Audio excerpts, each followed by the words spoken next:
So I want to do a quick tutorial and show you how to edit Insta360 videos on your mobile phone. So first things first, I've just been down to the beach, the seafront, and I've shot some clips on my Insta360 on the selfie stick here. I want to show you guys how to edit it. Like, if you're unaware, Insta360 X3 cameras, unreal to make it look like somebody's shooting you and you don't have control of the camera. It's like kind of a unique way of making videos. You probably already know that if you've got one of these and you're just looking to learn how to edit properly on a phone. So first things first, we're going to turn your Insta360 X3 on and we're going to connect it to our phone. So I've turned my camera on. We're then going to go and open the Insta360 app, which if you don't have it, I'll put a link down below to go and grab it, but you need that. You're going to open the Insta360 app up and you're going to click the yellow button at the bottom middle of your screen to connect your camera. And you'll see I've got a number of devices on here, so you just got to make sure you pick the correct camera. Insta360 X3 will connect that. We'll join to the Wi-Fi and Bluetooth. So once you're in the app, you'll notice it's almost like a social media platform and it can be quite confusing. You can scroll through and you can do all sorts of things in here. So I'm just going to do a quick overview of how the app works. So up top here, if you click tutorials, there is every kind of tutorial you can think of for every single Insta360 camera you can get your hands on. So they really have gone to town, and I don't know if any other action camera provider even does anything close to this, because it shows you every single type of shot you can get, including Shot Lab, which is really cool. If you go into that, these are really cool features where you can do sky swap, cine lapse, horizon flip, nose mode, and if you click into them, it'll actually give you a video tutorial as well as steps of how to do it. There really is no excuse or option for you to create really cool videos, even if you're a complete beginner. Now we go back to the main screen, and what we're going to do is we're going to edit our video. So if we click album, and you'll notice it's going to bring up some of my footage. I'm going to click on the video, and you'll notice it's me walking down the seafront, and we can use our finger on the screen, we can pull this around, which is kind of cool. So where do we even start with this? Because there's a number of different ways of how we can edit videos on this app. So we'll scroll back, and the first thing we can do is we can do what's called snap editing. So snap editing is basically where you can move the phone around in real time to position your shot. So on the right here, we can zoom in and out, and go tiny planet. And if we press record at the bottom, we can actually look around where we want to position our shot, and you can use your finger on the screen here as well to pull it around. Zoom out. You can zoom around. That's a really cool feature. Let me just click stop to save that, and you'll see there it's actually saved it for us.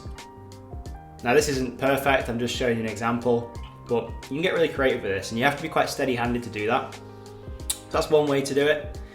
Another way, what you can do actual keyframing. So keyframing, you want to go back to your edit tab. What keyframes do is they mark certain points in the video as to where the camera is going to be pointing. So if we had a keyframe on the first frame right at the start of our video, by clicking the yellow button at the bottom on the timeline, we can then choose whether we want the lens ultra wide, wide, linear, narrow, or tiny planet. And you can use your fingers on the screen to fine tune this and point the camera where you want. And then what you're going to do is you're going to play your video through and you're going to place another keyframe. And what the camera will do between those two keyframes, it will transition between the two. I've set the first keyframe looking at me,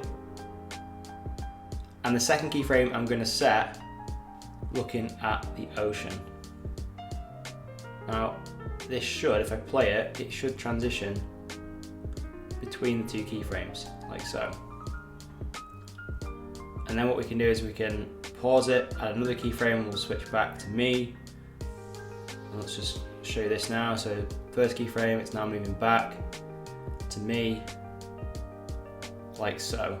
And you can really fine tune your clips with keyframing. It does take a little bit of time and getting used to, but the results you can get from it are insane. I actually love using keyframing. Another way we can do is something called deep track. So deep track is basically where you can select a subject. So let's say, for example, me, and we can ask the AI technology to always just track me. So deep track, we then want to draw a square around the person and click start tracking. And it'll actually pick up on me and it'll go through the whole video, tracking me. So this could be cool if you're doing vlogs, selfie style shots, all sorts of stuff. Stop tracking, I'll show you that there. Kind of cool how that works. And another thing I forgot to mention as well, you can change the aspect ratio at the bottom here, whether you want a 9:16 clip or a 16:9 for, say, YouTube, and it will automatically adjust everything for you, which I think is brilliant. We can trim our clip depending if you only want to use a segment of your clip, not the whole thing. We can trim this down where we want. We've got a couple of little editing tips in here, or editing tools, Clarity Plus and Color Plus, slider bar. I'm not a big fan of using these. I quite like the original vivid look of the camera, and then I do a lot of my color grading in post-editing in another piece of software. I don't really use this too much, but depending on what you want to do with your footage, you might find it quite useful. We can also play around with the speed of the clip, so we can speed things up. We can speed a section of the clip up, which is kind of interesting. Let's play that now and see what it does. It's speeding it up 3 times and then slow it down again. It's kind of cool. We can connect stats to it, which I don't really play around with too much, but you can do that. And you can also take snapshots as well. So if you want to take a picture from your 360 video, you can either save the current image or save a 360 image. And again, you can reposition it where you want. And we can click snapshot, save current image, and that'll save to your phone.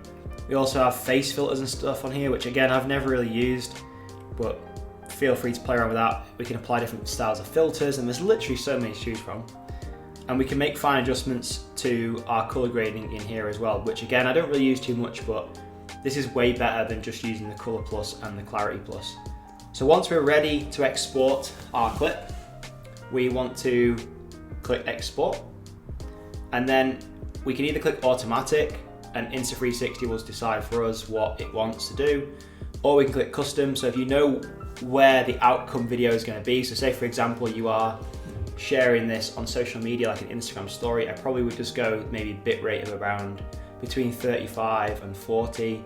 If you want to share it to YouTube, me personally, I would probably bump this up to 4K resolution at 30 frames a second, and maybe a bitrate of about 100.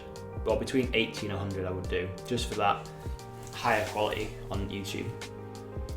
And then you just save it, and it will save directly to your camera phone. So that's the basics of editing with Insta360 and your X3 videos. There's so much more you can do on here, but have a play around with it, have a play around with the settings. And if you've got any questions on editing using your phone, please comment below and I will respond to you. And don't forget to grab my action camera video settings cheat sheet, which there'll be a link in the description, and it is a 1-page cheat sheet of all my favorite settings that you can just plug into your camera no matter what brand of camera you've got, and you can be pretty much guaranteed to have the best settings for whatever you're doing. Take care, and we'll see you in the next video.